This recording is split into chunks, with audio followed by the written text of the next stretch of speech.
pas dit allez-y, mais allons. Il y a l'implication de tout le monde dans la maison de Dieu pour que l'église croisse, pour que l'église se développe. Tout le monde doit être impliqué dans le service de Dieu. Nos églises aujourd'hui tâtonnent parce que il y a eu une mauvaise compréhension du mot ministère. Pour beaucoup, quand on dit ministère, c'est être pasteur, apôtre, évangéliste, docteur, prophète. Ce n'est pas ce que la Bible dit. Le mot ministère dans la Bible, peu importe dans quel texte vous le trouverez, la racine du mot ministère veut dire service. Dites après moi, service. Un ministère, c'est un service. Tous dans la maison de Dieu, on est appelés à servir. Il y a des gens qui peuvent être appelés au ministère pastoral parce qu'ils ont reçu une vocation, un appel spécifique pour être pasteur, docteur, évangéliste, prophète ou apôtre. Mais le ministère ne s'arrête pas là. Or, dans beaucoup d'églises aujourd'hui, on est comme des accompagnateurs. C'est comme si on vient assister à un concert de musique. Il y a des gens qui sont sur le podium, on les apprécie, on apprécie aussi leur chant. De temps en temps, on applaudit, on danse, on rit, on crie. Mais c'est eux qui sont sur scène. Mais ce n'est pas ça l'église. L'église, ce n'est pas venir ici passer 1 heure, 2 heures et puis voir quelques personnes sur scène et nous, on est comme des assistants. On a payé un ticket. Non, on est tous au service de Dieu. Et comme nous le voyons dans ce texte, chacun doit trouver sa place. Comment je peux mettre mon talent au service de Dieu? Comment je peux mettre mes compétences, mes aptitudes au service de Dieu? Si c'est pour jouer à un instrument, mettez-le au service de Dieu. Si vous avez des connaissances sur le plan administratif, mettez-les au service de Dieu.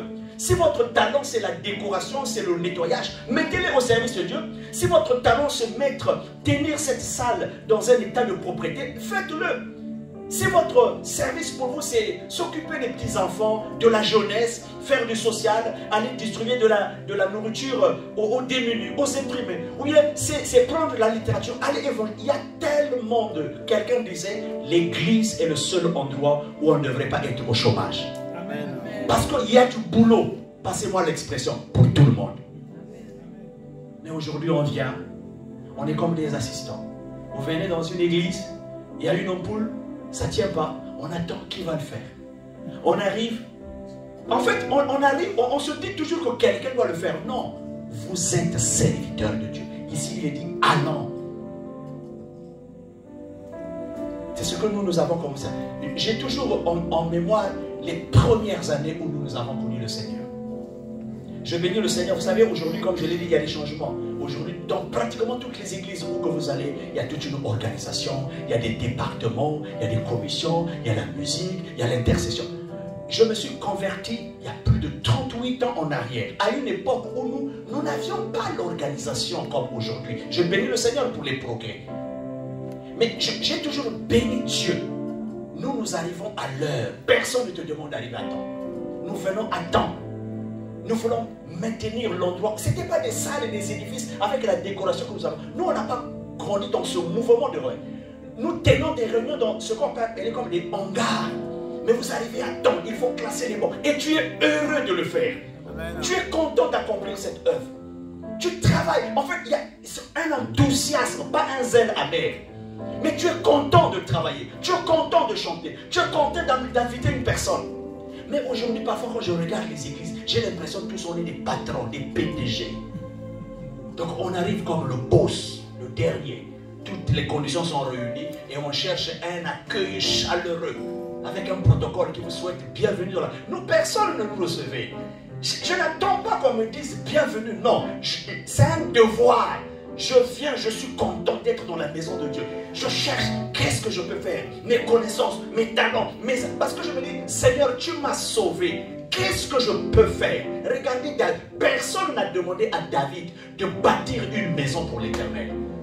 Il a été le premier à avoir l'idée de bâtir un édifice. C'est comme ça qu'on doit apprendre à servir Dieu. S'il vous plaît, on n'a qu'une seule vie. On n'a qu'une seule vie. Des moments vont arriver, beaucoup d'entre nous parfois, à un certain âge, on va regretter notre jeunesse. Ah, si je savais, sers Dieu aujourd'hui. dans l'état où tu es.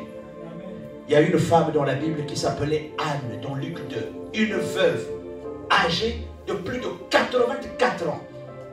Elle avait vécu 7 ans avec son mari dans Luc 2. La Bible dit, restée veuve, elle ne quittait pas le temple. Cette histoire m'a toujours bouleversé. Donc, sa condition devrait la maintenir dans l'isolement. C'est une veuve, elle n'a plus de mari. Ils n'ont vécu que 7 ans. Mais la Bible dit, restée veuve, elle ne quittait pas le temple. Elle servait Dieu dans le jeûne et la prière. Elle a 84 ans. Nous, aujourd'hui, tu n'as même pas 30 ans, tu n'as même pas 40 ans. Dès qu'on décrète un jeûne à l'église, tu as des maux d'estomac, tu as des vertiges. Ou tu fouilles l'église. Mais elle a 84 ans. À 84 ans, quand vous n'avez pas mangé toute la journée, ça fait mal. Mais elle servait Dieu dans le jeûne et la prière. Nous, nous servons Dieu en quoi? C'est la question à se poser ce soir. Ma prière, ne serait-ce que pour ces quelques éléments qu'on a pu développer, que cette église grandisse. C'est possible. Pourquoi Dieu a arrêté la tour de Babel? C'est pour 2 raisons. La première, ces gens-là voulaient se faire un nom. La recherche de la popularité. Ne servez pas Dieu dans l'église pour être célèbre, pour être connu. C'est toujours important qu'on vérifie qu'est-ce qui nous motive. Et ces gens ont dit, bâtissons-nous une tour pour nous faire un nom. Les gens qui cherchent à travailler dans l'église parce qu'ils veulent se faire un nom, ils créent des problèmes. On n'a pas besoin de se faire un nom. Dieu a dit à Abraham, je rendrai ton nom grand. Ne cherchez pas dans l'église à servir pour qu'on parle de vous. De toutes les façons, quand quelqu'un fait bien, on finira toujours par parler de vous. Mais notre motivation première ne devrait pas être pour qu'on me voie, pour qu'on parle de moi. Non, que Dieu te voie et qu'il récompense ton service. Dieu a arrêté la tour de Babel parce que ces gens-là voulaient bâtir une ville pour se faire un nom. Ne travaillez pas. On n'a qu'un seul nom à élever. C'est le nom de Jésus. La deuxième raison pour laquelle Dieu a élevé, a arrêté, autant pour moi, la tour de Babel, ces gens ont dit, bâtissons-nous une ville pour que nous ne soyons pas, très bien, pour que nous ne soyons pas dispersés. En fait, ce qu'ils voulaient faire, c'était bien d'être dans un seul endroit, mais la crainte pour eux, pour que nous ne soyons pas dispersés. Cette attitude était en opposition à la vision originelle de Genèse 1:28. Soyez féconds, multipliez, remplissez la terre. Dieu voyait le monde, Dieu voyait toute la terre. Mais eux, ils veulent rester dans un seul endroit pour ne pas être dispersés. Or, la vision de Dieu était qu'ils aillent loin, qu'ils voient toute la terre. Parce que Dieu a toujours voulu que toute la terre connaisse qu'il est le véritable Dieu. Évitons ces 2 pièges dans l'église. Ne travaillons pas pour se faire un nom. Quels que soient les moyens que Dieu peut nous donner d'embellir, de bâtir un édifice, que cela ne devienne pas une tour de Babel. On devient une tour quand on est dans un seul endroit et qu'on ne veut plus lever les regards. Cette église doit lever la vision. Vous pouvez être dans cet endroit, mais ayez la vision de cette ville. Ayez la vision de cette nation. Ayez la vision, pourquoi pas, au-delà des frontières de ce pays. Parce que tôt ou tard, Dieu peut vous amener à réaliser des choses qui vont être en bénédiction, parfois à des gens qui ne sont pas dans cette église. Vous devenez une bénédiction pour d'autres peuples, pour d'autres nations, pour d'autres assemblées, pour d'autres églises. Soit vous allez faire des extensions ou d'autres ministères qui existent ailleurs. Mais Dieu les bénit. Il a dit à Abraham, toutes les familles de la terre seront bénies en toi. Quand vous arrivez à cette dimension, vous n'êtes plus une tour de Babel. C'est la même chose dans le Nouveau Testament. Jésus a dit aux disciples, allez par tout le monde entier, faites de toutes les nations de disciples. Le jour de la Pentecôte, le Saint-Esprit est descendu. Qu'est-ce que les apôtres ont fait? Ils sont restés à Jérusalem. Ils partaient nulle part. C'était comme une forme de tour de Babel. Dans Actes chapitre 2, le Saint-Esprit est descendu. Ils ont la puissance, ils ont l'autorité. Pierre a prêché, 3000 personnes se sont converties. Ils sont à Jérusalem. Vous allez dans Acte 2, Acte 3, Acte 4, Acte 5, Acte 6, Acte 7, la tour de Babel.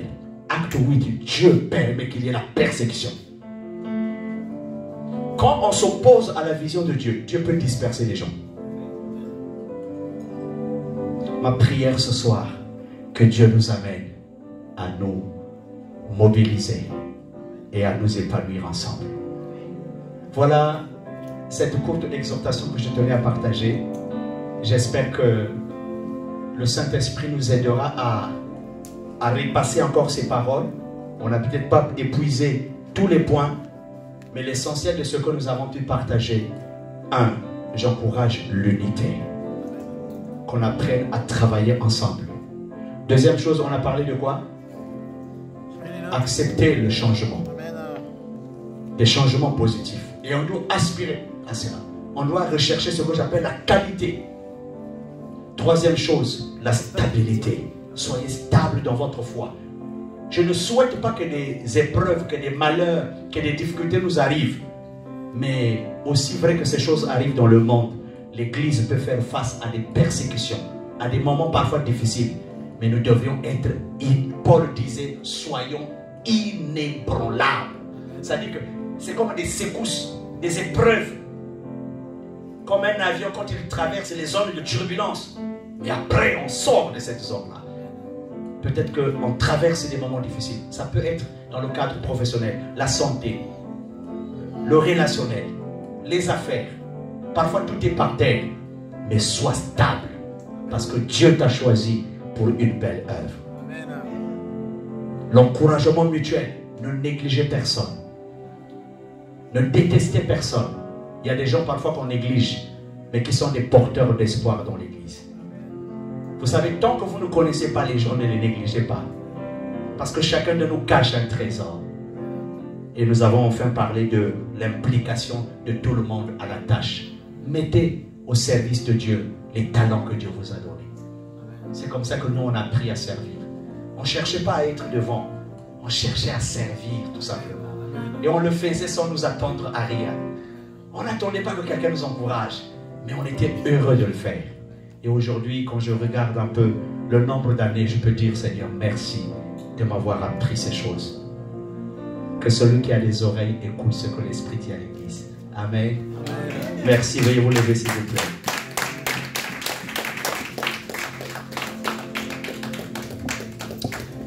Nous allons dire merci à Dieu pour cette parole. Encore merci, cher pasteur, de m'avoir donné cette occasion pour partager cette courte exhortation. J'ai déjà fait le résumé. L'objectif, c'est de nous amener à travailler ensemble. S'épanouir ensemble dans l'Église. Que toute atmosphère de haine, de suspicion, de peur soit brisée. Aimons-nous dans l'amour du Seigneur. Et on peut faire beaucoup de choses. Accepter les remarques des autres. Il n'y a pas que les encouragements. Quelqu'un peut te faire une remarque. Quelqu'un peut te donner un conseil.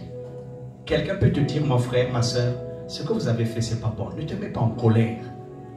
Tu es devenu enfant de Dieu. Ne laisse pas la colère prendre le dessus sur toi. Si Dieu ne te façonne pas, qui va te façonner? Que tout sentiment de tristesse vous quitte. Mais qu'on apprenne à dire, Seigneur, comme ce chant, je crois que vous le connaissez. Tu es mon frère, tu es ma soeur. Je te prendrai par la main.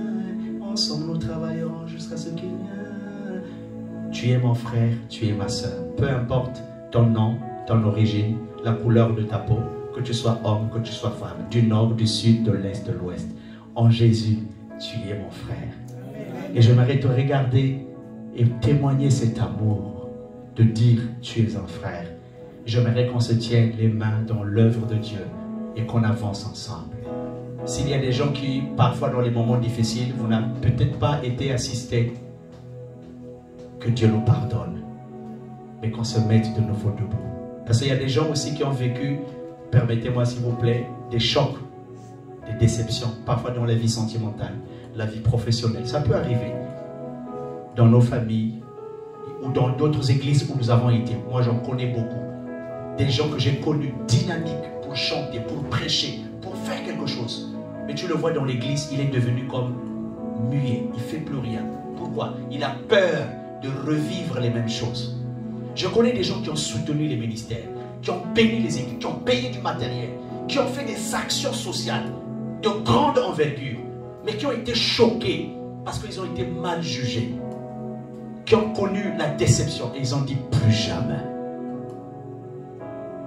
Et vous les trouverez parfois dans les églises, il peut venir, il est assis quelque part, il sort comme s'il ne sait rien faire. Mais ça ne devrait pas être ainsi. Tu ne le fais pas pour être vu, fais-le pour Dieu. Un jour, nous rendrons compte à Dieu. Ma prière de tous les jours, depuis plus d'une quinzaine d'années, Seigneur, garde-moi fidèle à toi. Les temps que nous vivons sont durs, s'il vous plaît. Pour un rien, on peut perdre la foi. Pour un rien, on peut mourir. Tu ne sais pas quand est-ce que ça arrivera. Mais que Jésus te trouve fidèle.